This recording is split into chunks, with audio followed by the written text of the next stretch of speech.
Hello guys, welcome to my channel Deepa education gym. आज की इस वीडियो में मैं रेलवे ग्रुप डी की परीक्षा में जो भी अभी तक परीक्षा हुई है 4-5 दिनों में उन परीक्षा में आए हुए क्वेश्चन के आधार पर ये वीडियो आज मैंने मैथ्स का बनाया। ये मैथ्स का प्रैक्टिस सेट है, देख लीजिए यहाँ लिखा है गणित का प्रैक्टिस सेट है। इसमें वो क्वेश्चंस दिए हुए हैं जो आपकी परीक्षा में आए हुए हैं और इन सवाल के माध्यम से आप समझ सकेंगे कि किस टाइप के क्वेश्चन जो है आपकी परीक्षा में आ रहे हैं। ठीक, तो लेट्स स्टार्ट। सबसे पहला हम क्वेश्चन देखते हैं जो दिया है कि यदि a plus B equal to 7, A B equal to 6 हो तो A square minus B square का मान ज्ञात करना है। देखिए, इस टाइप के सवाल करने के लिए सबसे इंपॉर्टेंट चीज़ होता है फॉर्मूला। ठीक, देखिए ए स्क्वायर माइनस बी स्क्वायर का सूत्र होता है एक ब्रैकेट में ए प्लस बी, दूसरे ब्रैकेट में ए माइनस बी। देखिए यहाँ पर ए प्लस बी दिया हुआ है, आपको ए माइनस बी निकालना है, ए बी दिया है, तो आप किस तरीके से इसे करेंगे। तो देखिए इस टाइप के जो फॉर्मूला मैंने यहाँ बनाया है, ये फॉर्मूला आप अपनी ज़रूरत के हिसाब से मैथ्स की क्वेश्चन को सॉल्व करने के लिए कर सकते हैं। जैसे a minus B equal to root में a प्लस बी का होल स्क्वायर माइनस 4ab से ये फॉर्मूला लगाएंगे तो हमें a माइनस बी का मान निकल आएगा और a माइनस बी का मान हमें निकालना है। अब देखिए a प्लस बी का होल स्क्वायर क्या दिया है, तो दिया है a प्लस बी का मान 7 दिया है, 7 का स्क्वायर कितना हो जाएगा, 49 हो जाएगा।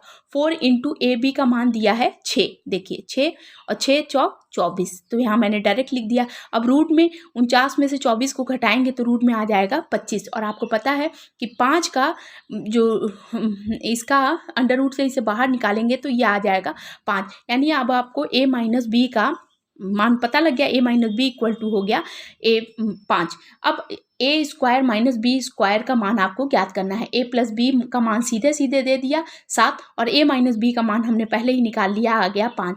तो 7 इंटू 5 इक्वल टू 35, 7 बचे 35, तो A square minus B square का मान हो जाएगा 35। ठीक, बहुत ही इस टाइप के क्वेश्चन बहुत ईजी होते हैं। इस टाइप के फॉर्मूले को देखिए, हमें से ये डिजिट निकालना है, इस डिजिट का मान निकालना है, तो इस अचर के लिए हमें जो न्यूमेरिकल नंबर्स निकालने हैं उनके लिए हमें ये फॉर्मूला बनाना पड़ता है अपनी ज़रूरत के हिसाब से। ठीक, तो दूसरा क्वेश्चन हम देखते हैं। दूसरा क्वेश्चन दिया है कि गुणनखंड करके x का मान ज्ञात कीजिए। ठीक, इस टाइप के क्वेश्चन आपकी परीक्षा में आते हैं। देखिए प्रश्न है आपका 11x square plus 21x plus 10 equal to 0। ठीक, इस टाइप का जो फॉर्मूला जो सूत्र होता है, इसको सॉल्व करने का जो सबसे बेस्ट तरीका होता है वो ये होता है, इसको गुणनखंड करना है यानी फैक्टर कर। तो फैक्टर आप करेंगे किस तरीके से, तो देखिए सबसे पहले आप बताते हैं कि 21 का इस तरीके से, देखिए यहाँ प्लस दिया हुआ है, तो देखिए आप 21 का इस तरीके का गुणनखंड करेंगे कि जोड़ने पर आपका क्या मान आए, 21 आए। ठीक, देखिए हमेशा इस टाइप के क्वेश्चन को करने का एक ये होता है कि आप पहले इस संख्या का इस संख्या में गुणा करेंगे। ठीक, तो 10 का जब 11 में गुणा करेंगे तो क्या आ जाएगा, 110। अब 110 का इस तरीके से फैक्टर कीजिए कि आपका जोड़ने पर 21 आए। तो देखिए 11x प्लस 10x का गुणा करेंगे, 11 में 10 का गुणा करेंगे तो आंसर आएगा आपका 110, यानी 110 का आपको ऐसा फैक्टर करना है। तो अगर अब हम इन दोनों को जोड़ेंगे तो क्या आंसर आएगा, 21, और हमें 21 का ही ऐसा फैक्टर करना है कि 110 का ही ऐसा फैक्टर करना है कि जोड़ने पर 21x आए। तो देखिए यहाँ पर ऐसे हो गया, तो 21x की जगह हमने लिख दिया 11x प्लस 10x, और इस संख्या को एज इट इज उतार लिया 11x square plus 11x plus 10x plus 10। अब देखिए इन दोनों में हमने कॉमन ले लिया, तो 11x स्क्वायर प्लस 11x में 11x को कॉमन लिया तो बचा क्या, x प्लस 1, और इस दोनों में से हमने 10 को कॉमन ले लिया तो यहाँ पर बच गया हम 10 ब्रैकेट में x प्लस 1। देखिए इस टाइप के क्वेश्चन का एक जो सबसे बेस्ट तरीका ये होता है कि जो संख्या इस ब्रैकेट में आई है वही संख्या इस ब्रैकेट में आएगी, ये आप 100% मानिए। ठीक, फैक्टर करने का गुणनखंड का ये नियम है कि यहाँ जो डिजिट होगा वो यहाँ पे भी होगा। ठीक, तो देखिए x प्लस 1 यहाँ है, x प्लस 1 यहाँ आ गया, तो अब ब्रैकेट में क्या हो गया, एक ब्रैकेट में हो गया x प्लस 1 हो गया, और एक ब्रैकेट में हो गया 11x प्लस 10, यानी 11x प्लस 10 हो गया इक्वल टू 0 हो गया। तो अब देखिए x का मान, अगर देखिए ये ऐसे दिया है x प्लस 1 इक्वल टू 0 दिया है। तो ठीक, अगर हम x बराबर लिखेंगे तो ये प्लस उधर चला जाएगा तो क्या आ जाएगा -1। तो ठीक वैसे ही x का मान हो जाएगा -1, या 11x + 10 = 0 को लिखेंगे तो देखिए इसको भी हम समझ लेते हैं। इसको कैसे लिखेंगे, 11x + 10 बराबर 0। तो x लिखेंगे तो बराबर हो जाएगा, देखिए +10 है तो ये क्या हो जाएगा -10/11।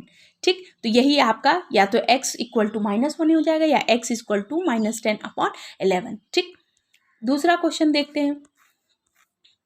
दिया है किसी बहुभुज के अंतःकोणों का योग 1620 है तो बहुभुज की भुजाओं की संख्या ज्ञात कीजिए। ठीक, देखिए इस टाइप का क्वेश्चन दिया हुआ है तो आप क्या करेंगे, देखिए सबसे पहला फॉर्मूला होता है अंतःकोणों का, भुजाओं की संख्या ज्ञात करनी है आपको। तो पहले अंतःकोणों का योग होता है, ये फॉर्मूला होता है, कोई भी अंतःकोण दिए हुए हैं अंतःकोणों का योग का जो फॉर्मूला होता है वो होता है 2n - 4 × 90। ठीक, अब 2n क्या होता है, भुजा। देखिए यहाँ पर अंतःकोणों का योग 1620 दे दिया तो 1620 लिख दिए, 2n की जगह 2n - 4 × 90 लिख दिया। ठीक, अब देखिए इसको सॉल्व कर लेंगे तो देखिए यहाँ पर इसको कैसे सॉल्व किया गया है आपको बताती हूँ। ठीक, यहाँ ध्यान से रखिएगा। देखिए अब इसे सॉल्व करना है तो आपने इसे लिख दिया 2n + 4 = 1620/90। जब हम इसे कट करेंगे तो आ जाएगा 18। ठीक, और इसमें अभी देखिए +4 ऐड करना है हमें तो 2 ये इधर 2n + 18 + 4 = हो जाएगा 22। ठीक, ध्यान रखिएगा 18 + 4 हो जाएगा 22। अब 2n = 22 हो गया तो n = n का मान हो गया 11। ठीक, तो इस टाइप के क्वेश्चन आपकी परीक्षा में आते हैं अंतःकोणों से संबंधित, ध्यान रखिएगा इस टाइप के क्वेश्चंस का।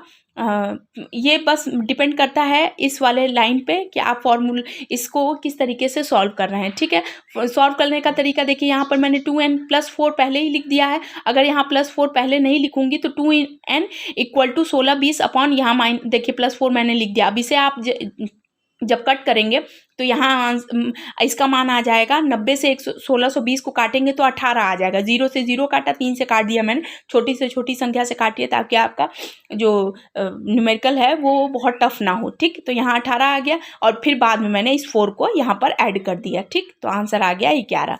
ठीक, आगे है क्वेश्चन की संख्या 43 + 729 + 6345 के योगफल से प्राप्त संख्या में द्वितीय यानी दहाई का स्थान का स्थानीय मान ज्ञात करना है। ठीक, देखिए पहले इन सभी संख्याओं को मैंने क्या कर लिया, ऐड कर लिया।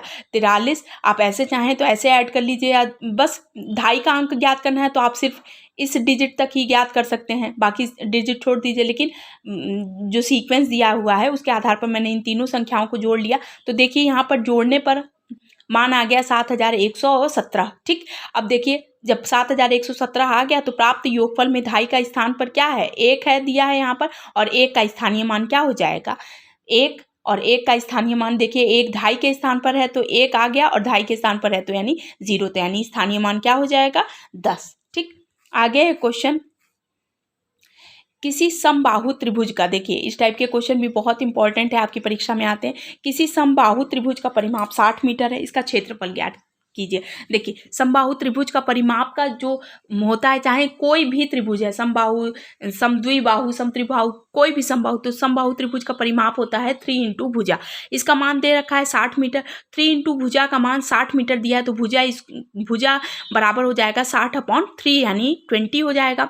अब अभिष्ट क्षेत्रफल दिया है तो √3/4 और इंटू भुजा स्क्वायर दे दिया है, तो बस अब इसे सॉल्व कर लिया। √3/4 इंटू भुजा कितनी दी है, 20 दी है, 20 × 20। अब 4 से इसे कट कर दिया तो 5 आया, 5 में 20 का गुणा किया तो 100, तो 100√3 वर्ग मीटर इसका आंसर आ जाएगा। ठीक, आगे है क्वेश्चन यदि किसी वृत्त की त्रिज्या का 10% घटा दी जाए तो वृत्त के क्षेत्रफल कितना कम हो जाएगा। ठीक, ध्यान रखिएगा इस टाइप के क्वेश्चन भी आपकी परीक्षा में आते हैं। तो देखिए सबसे पहले वृत्त के क्षेत्रफल में कमी पूछा है तो आप ये फॉर्मूला आप लगा सकते हैं, ये भी आप अपनी सवाल के हिसाब से ये फॉर्मूला सब बनते हैं। तो वृत्त की त्रिज्या, देखिए ये वृत्त है, वृत्त की त्रिज्या पूछा है कि त्रिज्या को व्यास ये दिया है और ये हो गया आपकी त्रिज्या। तो दिया है कि त्रिज्या 10% अगर घटा दी जाए तो देखिए इस फॉर्मूला पे लगा दिया तो 2 × a क्या है 10, और 10 घटा दिया जाए, अगर यहाँ 10 बढ़ा दिया जाता तो यहाँ जो मैंने माइनस लिखा है इसको हम प्लस लिख देते,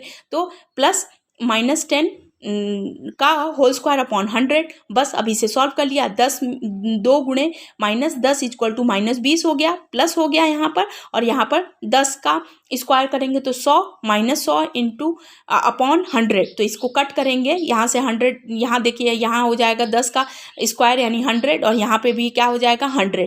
यहाँ 100 से 100 कट किया तो 1 आ गया। अब 20 -20 +1 इक्वल टू हो जाएगा, प्लस माइनस माइनस होता है, और माइनस में देखिए माइनस में -20 ज़्यादा है, तो इसलिए यहाँ पर क्या हो जाएगा, माइनस का साइन लग जाएगा, तो यहाँ पर आंसर हो जाएगा -19। ध्यान रखिएगा आपके ऑप्शन में +19 भी दिया रहेगा, तो ये नहीं कि गलती से झटके से +19 पे लगा दिया, ये गलत हो जाएगा आपका। यहाँ पे देखिए हमेशा इस बात को ध्यान रखिएगा कि देखिए कि मान माइनस है या प्लस है, और ज़्यादा संख्या कौन सी है। अगर ज़्यादा संख्या देखिए यहाँ 20 और 20 के साथ क्या लगा है माइनस, तो आपका आंसर माइनस में होगा। ठीक, एक और क्वेश्चन है, ध्यान रखिएगा इस टाइप के क्वेश्चन भी आपकी परीक्षा में आते हैं। देखिए इसको पहले मैं पढ़ देती हूँ। दो संख्याओं का औसत दिया है 64 तथा गुणनफल है 8। तो संख्याओं के व्युत्क्रम का, बहुत इजी, व्युत्क्रम का मतलब अगर 1/2 है, इसका व्युत्क्रम पूछेगा तो आप बताएंगे 2/1। ठीक, तो देखिए अब इसको हम सॉल्व करते हैं। देखिए माना दो संख्याएं मान लिया a तथा b, तो a + b अपॉन 64 दिया है क्योंकि अनुपात में दिया, और a b इक्वल टू दे दिया है 8। अब इसे हम समीकरण 1 मान लिए और इसे समीकरण 2 मान लिए। ठीक, अब समीकरण 1 से 2 में भाग देने पर इसको हमने सॉल्व किया, और सॉल्व करने के बाद से देखिए 1/2 upon a + b upon ab equal to 64/8। अब 8 से 64 को काट दिया तो 8 8 64, तो 8 क्या हो गया, इसका मान हो गया। तो व्युत्क्रम संख्याओं का औसत क्या हो जाएगा, 8 हो जाएगा। तो आंसर आपका कितना हो गया, 8 हो गया। तो देखिए कि इस टाइप के क्वेश्चन आपकी परीक्षा में आते हैं।